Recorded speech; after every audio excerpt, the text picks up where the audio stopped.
ओम श्री गुरु सत्ताय नमः। सभी को प्रणाम। पिछले वीडियो में हमने सुना हमारे सारे दुखों का कारण है कि हम अपने शाश्वत स्वरूप आत्म तत्व को कभी जानने का प्रयास ही नहीं करते। हमें ईश्वर ने जो शरीर बुद्धि प्रदान की है, हम उसे सिर्फ भौतिक सुख सुविधा प्राप्त करने के प्रयत्न में ही लगाए रखते हैं। यदि हम कभी अपने अंदर झांकने की कोशिश करें तो हमें जान पड़ेगा कि हमारे अंदर ऐसी संपदा है जो हमें शाश्वत आनंद की प्राप्ति करा सकती है। आइए इसी क्रम को आगे बढ़ाते हैं। आत्मावलंबन की उपेक्षा व्यक्ति को कहां से कहां पहुंचा देती है, इसके कई उदाहरण देखने को मिलते हैं। सद्गति का लक्ष्य समीप होते हुए भी मनुष्य अपने इस परम पुरुषार्थ की अवहेलना कर पतन के गर्त में जा पहुंचता है। अहंकार की उत्पत्ति व उसका उद्यत प्रदर्शन इसी आत्मतत्व की उपेक्षा की फलश्रुति है। जय विजय भगवान विष्णु के द्वारपाल थे। उन्हें अपने इस अधिकार पर घमंड हो गया। उन्हें इसमें अपना अनादर प्रतीत हुआ कि कोई उनसे बिना पूछे वैकुंठाधिपति से मिलने चला जाए।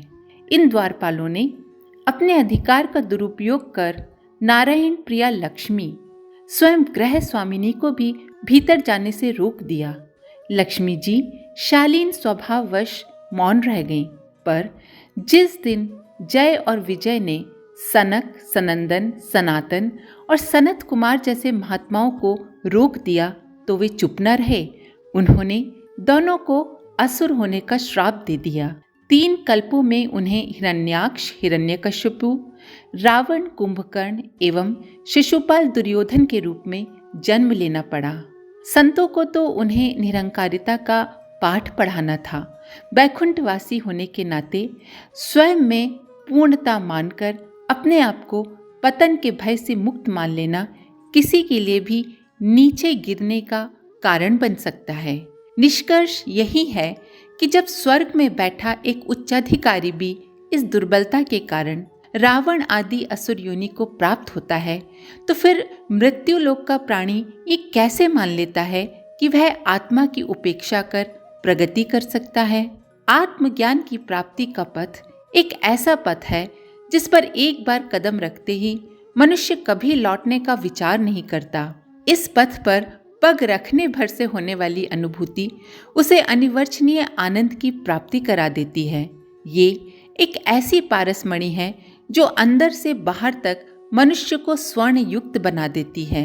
ईश्वर ने मनुष्य को भौतिक सुविधाओं का बाहुल्य प्रदान किया, भीतर दिव्य विभूतियों का भंडार भर दिया, पर इतना काम उसे ही सौंपा कि स्वतंत्र विवेक बुद्धि का परिचय दे और साधनों का सदुपयोग या दुरुपयोग करके स्वर्ग या नरक की दिशाधारा का सहभागी बने। मनुष्य में ये 2 विशेषताएं एक साथ पाई जाती हैं। बाह्य जगत में प्रचुर मात्रा में उपभोग हेतु सुख साधन, प्रतिकूल को भी अनुकूल बना सकने योग्य सामर्थ्य, तथा अंतः जगत में देवताओं को भी अप्राप्य आत्मिक संपदा, जिसका उपयोग करने पर वो उसे ऋषि, देव मानव, महामानव स्तर का बना सकती हैं। सृष्टि में अन्य ऐसा कोई भी जीवधारी नहीं जिसमें इन दोनों का समन्वय हो। इसे सृष्टा का पक्षपात नहीं कहेंगे, क्योंकि उसने इसके साथ एक उत्तरदायित्व भी मनुष्य के ऊपर छोड़ दिया है कि वो अपनी विवेक शक्ति, दूरदर्शिता का उपयोग कर इन साधनों को किस सीमा तक किसी प्रयोजन विशेष में लगा पाता है। इस विवेक शक्ति का जागरण जिसमें जितनी मात्रा में हुआ, समझना चाहिए कि वो उतना ही आध्यात्मिक होता चला गया। सदुपयोग ही स्वर्ग को ले जाने वाली तथा दुरुपयोग ही नरक की ओर ले जाने वाली पगडंडी है। एक व्यक्ति एक संत के पास आया व उनसे याचना करने लगा कि वो निर्धन है, वे उसे कुछ धन आदि दे दे ताकि वो जीविका चला सके। संत ने कहा, हमारे पास तो वस्त्र के नाम पर ये लंगोटी व उत्तरीय है। लंगोटी तो हमें चाहिए, पर उत्तरीय तुम ले जा सकते हो। इसके अलावा और कोई निधि हमारे पास नहीं है। वो व्यक्ति बराबर गिड़गिड़ाता ही रहा तो संत बोले, अच्छा झोपड़ी के पीछे एक पत्थर पड़ा होगा। कहते हैं उससे लोहे को छूकर सोना बनाया जा सकता है, तुम उसे ले जाओ। प्रसन्नचित्त वह व्यक्ति भागा, वो उसे लेकर आया। खुशी से चिल्ला पड़ा, महात्मन, ये तो पारसमणि है, आपने इसे ऐसे ही फेंक दी? संत बोले, हाँ बेटा, मैं जानता हूँ कि ये पारसमणि है, और मैं ये भी जानता हूँ कि ये नरक की खान है। मेरे पास प्रभु कृपा से आत्म संतोष रूपी धन है, जो मुझे निरंतर आत्मज्ञान और अधिक ज्ञान प्राप्त करने को प्रेरित करता है। मेरे लिए पारसमणि जैसी क्षणिक उपयोग की वस्तु का क्या मूल्य? वो व्यक्ति एकटक देखता रह गया। उसने भी पारसमणि फेंक दी। बोला, भगवान, जो आत्मसंतोष आपको है, वह जो कृपा आप पर बरसी है, उससे मैं इस पत्थर के कारण वंचित नहीं होना चाहता। आप मुझे भी उस दिशा में बढ़ने की प्रेरणा दे जो सीधे प्रभु प्राप्ति की ओर ले जाती है। संत ने उसे शिष्य के रूप में स्वीकार किया। वे दोनों मोक्ष सुख पा गए। विवेकवान के समक्ष हर वैभव, हर संपदा तुच्छ है। वो सतत अपने चरम लक्ष्य परम पद की प्राप्ति की ओर बढ़ता रहता है। संत पुरंदर की निर्लोभिता एवं तपश्चर्या की चर्चा विजयनगर के महाराज कृष्णदेव राय ने बहुत सुनी थी, पर उन्हें सहसा विश्वास नहीं होता था कि क्या ऐसा भी संभव है? क्या व्यक्ति स्वयं विद्वान होते हुए तथा साधनों के सहज उपलब्ध रहते हुए भी उन्हें ठुकरा दे और लोकसेवी का जीवन जिए? गृहस्थ जीवन और लोक सेवा ऐसी गरीबी में कैसे साथ साथ निभ सकते हैं? अपने मंत्री व्यास राय की सहायता से उन्होंने संत की परीक्षा लेने का निश्चय किया। उन्होंने संत को कहलवाया कि वे अपनी भिक्षा राजभवन से ले लिया करें। भिक्षा में दिए जाने वाले चावलों में उन्होंने रत्न हीरे मिला दिए। नित्य संत को बड़ी प्रसन्न भाव से आते देखकर उन्हें शंका हुई। अपने मंत्री से बोले, आइए, जिन संत की निष्प्रहता की बड़ी प्रशंसा सुनी थी, चलिए उनके घर चलकर देखते हैं। वहां पहुंचे तो बड़ा विचित्र दृश्य देखा। सादगी भरा जीवन जी रहे संत व उनकी पत्नी में परस्पर संवाद चल रहा था। पत्नी हीरे आदि बीनकर अलग रखती जाती थी। वह कहती जा रही थी, आजकल आप न जाने कहाँ से भिक्षा लाते हैं, इन चावलों में तो कंकड़ पत्थर भरे पड़े हैं। इतना कहकर छद्म वेशधारी राजा मंत्री के सामने ही उसे वे कचरे के ढेर में फेंक आई। राजा के आश्चर्य व्यक्त करने पर वे बोली, पहले हम भी यही सोचते थे कि ये हीरे मोती हैं, पर जब से भक्ति का पथ अपनाया, लोक सेवा की ओर कदम बढ़ाया, तो निर्वाह योग ब्राह्मणोचित आजीविका से ही काम चल जाता है। अब इस बाह्य संपदा का मूल्य हमारे लिए तो हीरों के नहीं, कंकड़ पत्थर के बराबर ही है। स्वतंत्र विवेक बुद्धि ही है जो व्यक्ति को दो मार्गों, आत्मिक प्रगति तथा भौतिक समृद्धि के चयन, अनुपयोग, दुरुपयोग, सदुपयोग के माध्यम से स्वर्ग व नरक के दृश्य इसी जीवन में दिखाती है व उसका भविष्य निर्धारित करती है। स्वर्ग और नरक अपनी करनी के ही फल हैं। एक संत ने अपने शिष्य को समझाया, पर शिष्य की समझ में बात नहीं आई। तब उसका उत्तर देने के लिए अगले दिन संत शिष्य को लेकर एक बहेलिये के पास पहुंचे। वहां जाकर देखा कि जंगल से व्याध निरीह पक्षी पकड़कर लाया था, उन्हें काट रहा था। ये सब देखकर शिष्य चिल्लाया, महाराज, यहाँ तो नरक है, यहाँ से शीघ्र चलिए। संत बोले, सचमुच इस बहेलिये ने इतने जीव मार डाले, इसके लिए ये संसार भी नरक है, और परलोक में तो इतने मारे गए जीवों की तड़पती आत्माएं उसे जितना कष्ट देंगी, उसकी तो कल्पना भी नहीं हो सकती। संत दूसरे दिन एक साधु की कुटी पर गए। शिष्य भी साथ थे। वहां जाकर देखा कि साधु के पास कुछ है तो नहीं, पर उनकी मस्ती का कोई ठिकाना ही नहीं। बड़े संतुष्ट और बड़े प्रसन्न दिखाई दे रहे थे। संत ने कहा, वत्स, ये साधु इस जीवन में कष्ट का, तपश्चर्या का जीवन जी रहे हैं, तो भी मन में इतना संतोष इस बात का प्रतीक है कि इन्हें पारलौकिक सुख तो निश्चित ही है। सायंकाल संत एक वैश्या के घर में प्रवेश करने लगे तो शिष्य चिल्लाया, महाराज, यहाँ कहाँ? संत बोले, वत्स, यहाँ का वैभव भी देख ले। मनुष्य इस सांसारिक सुखोभोग के लिए अपने शरीर, शील और चरित्र को भी किस तरह बेचकर मौज उड़ाता है, पर शरीर का सौंदर्य नष्ट होते ही कोई पास नहीं आता। ये इस बात का प्रतीक है कि इसके लिए ये संसार स्वर्ग की तरह है, पर अंत इसका वही है जो उस बहेलिये का था। अंतिम दिन वे एक सद्गृहस्थ के घर गए। गृहस्थ बड़ा परिश्रमी, संयमशील, नेक और ईमानदार था। सो सुख समृद्धि की उसे कोई कमी नहीं थी, वरन वो बढ़ रही थी। संत ने कहा, ये वह व्यक्ति है जिसे इस पृथ्वी पर भी स्वर्ग है और परलोक में भी। शिष्य ने इस तत्वज्ञान को भली प्रकार समझ लिया कि स्वर्ग और नरक वस्तुतः अपनी करनी का ही फल है। विधाता ने तो मानव को यही सोच कर भेजा है कि वो पृथ्वी पर अन्य जीवधारियों से अलग अपनी दिशाधारा चयन करेगा और श्रेय पक्ष की ओर बढ़कर सबका कल्याण करेगा, पर उसे वर्तमान स्थिति देखकर बड़ी निराशा ही होती होगी। प्रजापति ब्रह्मा ने वृक्ष बनाए, वनस्पति बनाई, छोटे छोटे जीव जंतु बनाए, बड़े बड़े जीवधारी बनाए, पशु पक्षी बनाए, और जब देखा कि इनमें से एक भी सृष्टि को व्यवस्थित रख सकने में समर्थ नहीं है, तब विधाता ने संपूर्ण प्रतिभा और ज्ञान संपन्न मनुष्य का निर्माण किया। मनुष्य को अपने समान क्षमतावान देखकर विधाता की चिंता दूर हुई। सृष्टि की व्यवस्था मनुष्य को सौंपकर उन्होंने अपनी थकावट मिटाने के लिए लेट लगाई और शयन करने लगे। 1000 वर्ष की नींद टूटी तो विधाता ने देखा द्वार पर जीव जंतुओं की भारी भीड़ जमा है। विधाता को जगाने और अपनी शिकायत पेश करने के लिए सब किवाड़ खटखटा रहे थे, नारे लगा रहे थे। चकित विधाता दरवाजा खोलकर बाहर निकले और जीव जंतुओं से उनके दुख का कारण पूछा। जीवों के प्रमुख प्रतिनिधियों ने बताया, भगवान, आपने मनुष्य को बनाया था सृष्टि की व्यवस्था के लिए, पर ये तो हम सबको ही सताए और नष्ट किए डाल रहा है। सृष्टि का सौंदर्य नष्ट होता देखकर विधाता बहुत चिंतित हुए और बोले, बच्चों, दुख मत करो। मनुष्य ने अपनी सद्बुद्धि को दुर्बुद्धि में बदलकर उतना अहित नहीं किया जितना उसने अपना पतन कर लिया है। जाओ, कुछ दिन और प्रतीक्षा करो।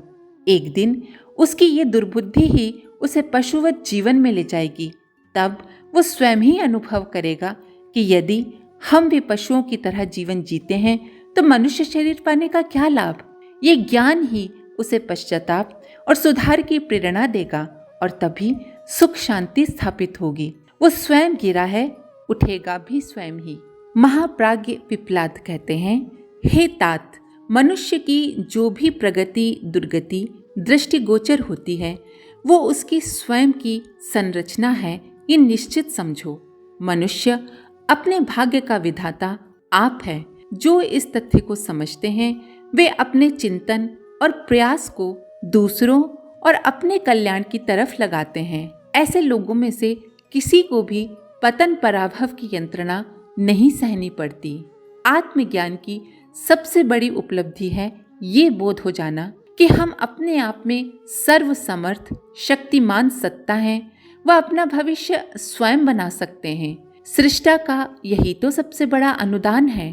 पुरुषार्थी आत्मबल संपन्न व्यक्ति भाग्य के भरोसे नहीं बैठे रहते, इसीलिए वे हमेशा अपने चिंतन और प्रयासों को उत्कृष्टता से जोड़कर अपने अनुकूल परिस्थितियां स्वयं विनिर्मित करते हैं। भाग्यवादी तो इसी प्रतीक्षा में अवसर गंवाते चले जाते हैं कि उपयुक्त परिस्थितियां हो और बिना मेहनत के सब अनुकूल होता चला जाए।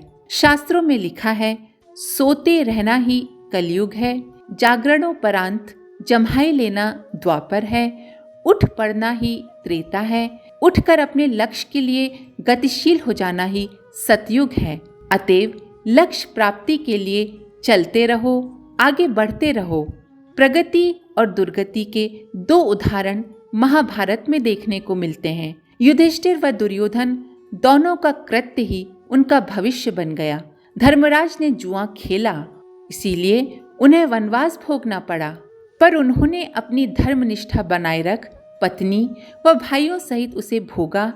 श्री कृष्ण को भगवत स्वरूप माना तथा उनके निर्देश पर धर्म युद्ध लड़ा। सारे पराक्रमी कौरवों की ओर होते हुए भी विजय नीति की, आदर्शों की हुई। दुर्योधन ने तपस्विनी माँ गांधारी, ब्रह्मज्ञानी भीष्म व द्रोण के सत् परामर्शों की अवहेलना की, अपने ही भाइयों से युद्ध लड़ा व अंत में पतन को प्राप्त हुआ, सारे कुरुवंश को ले डूबा। एक बार 5 असमर्थ और अपंग इकट्ठे हुए। अंधा बोला, मेरी आंखें होती तो जो कुछ अनुपयुक्त दिखाई देता है मैं उसे ठीक कर देता।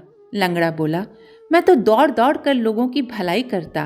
निर्बल बोला, अरे मेरे पास बल होता तो मैं दीन दुखियों की सेवा करता। निर्धन ने कहा, मैं धनी होता तो किसी को भूखा नहीं रहने देता। मूर्ख बोला, मैं पंडित होता तो लोगों को सच्चा ज्ञान देता। वरुण देव ने उनकी बातें सुनी तो उन्हें दया आ गई। उन्होंने उन सबकी इच्छाएं पूरी कर दी। पर अब अंधा सौंदर्य दर्शन में ही लीन रहने लगा। लंगड़ा सैर सपाटे के लिए निकल पड़ा। निर्धन तो धन के नशे में डूब गया। निर्बल दूसरों को सताने लगा और मूर्ख अपनी ही शेखी बघारने लगा। वरुण देव ने ये देखा तो उन्हें बड़ा दुख हुआ। अपनी दी हुई शक्तियां उनसे छीन ली। इसी तथ्य को रामायणकार ने इस प्रकार लिखा है, कर्म प्रधान विश्व करी राखा, जोजस करहि सोतस फल छाखा। मनुष्य के लिए यही उचित है कि वो अपनी गरिमा के अनुरूप सदैव उत्थान की ओर बढ़े, उत्कृष्टता की ओर बढ़े और दूसरों को भी ऊपर उठाए। ऊर्ध्व उठे फिर ना गिरे, यही मनुष्य को कर्म, औरन ले ऊपर उठे, इससे बड़ो न धर्म। मगध के एक धनी व्यापारी ने बहुत धन कमाया। उसे अपनी संपन्नता पर इतना गर्व हुआ कि वह अपने घर के लोगों से भी खराब व्यवहार करने लगा। फल ये हुआ कि उसके लड़के भी उदंड और अहंकारी हो गए। पिता पुत्रों में ही लड़ाइयाँ होने लगी। घर नर्क बन गया। उद्विग्न व्यापारी ने महात्मा बुद्ध की शरण ली और कहा, भगवान, मुझे इस नर्क से मुक्ति दिलाइए, मैं भिक्षु होना चाहता हूँ। तथागत ने कुछ सोचकर उत्तर दिया, तात, तुम्हारा भिक्षु बनने का अभी समय नहीं आया है। तुम जैसा संसार चाहते हो वैसा आचरण करो तो अपने घर में ही स्वर्ग के दर्शन कर सकोगे। जब तक तुम्हारा मन अशांत है तुम्हें कहीं भी शांति नहीं मिलेगी और ये नर्क तुम्हारा अपना ही पैदा किया हुआ है। व्यापारी घर लौट आया। उसने जैसे ही अपना दृष्टिकोण, व्यवहार, आचरण बदला, सबके हृदय बदले व उसे घर में ही स्वर्ग के दर्शन होने लगे। प्रगति, दुर्गति, स्वर्ग, नर्क मनुष्य खुद ही रचता है। एक तालाब में 3 मछलियां रहती थीं। एक का नाम था यद भविष्यति, दूसरी का प्रत्युत्पन्नमति और तीसरी का दूरदर्शी। एक दिन मछुआरे आए और आपस में बात करने लगे कि कल यहाँ जाल डालेंगे, काफी मछलियां हैं। यद भविष्यति ने कहा, यहीं रहने में भलाई है, कल ये लोग हो सकता है आए ही नहीं। दूरदर्शी बोली, भलाई इसी में है कि आज रात्रि तक यहाँ से निकला जाए। अवसर पाकर वो तालाब से जुड़े दूसरे पोखर में चली गई। तीसरी प्रत्युत्पन्नमति बोली, कल जब ये लोग आएंगे तब परिस्थिति के अनुसार निर्णय लिया जाएगा। अगले दिन मछुआरे आए, जाल डाला गया, दोनों मछलियां पकड़ी गईं। प्रत्युत्पन्नमति ने मृत होने का ढोंग रचा। उसे मृतक समझकर मछुआरों ने उसे जाल से निकाल दिया। वो उचककर गहरे पानी में तैरती हुई धारा को पार करके दूसरी ओर चली गई। यद भविष्यति पकड़ी गई, वह अपने भाग्य भरोसे वाली बुद्धि पर रोती रही।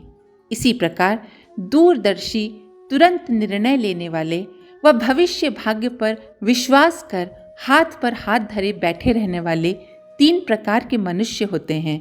ये इस तथ्य की पूरी साक्षी देते हैं कि मनुष्य अपने भाग्य का विधाता आप है। आज के लिए इतना ही। अपने विचार कमेंट बॉक्स में जरूर लिखें। आप सभी का धन्यवाद। ओम शांति। हमारे YouTube चैनल को सब्सक्राइब करें और बेल आइकन को दबाकर ऑल पर क्लिक करें ताकि आने वाले सभी वीडियोस की नोटिफिकेशन आपको मिलती रहे।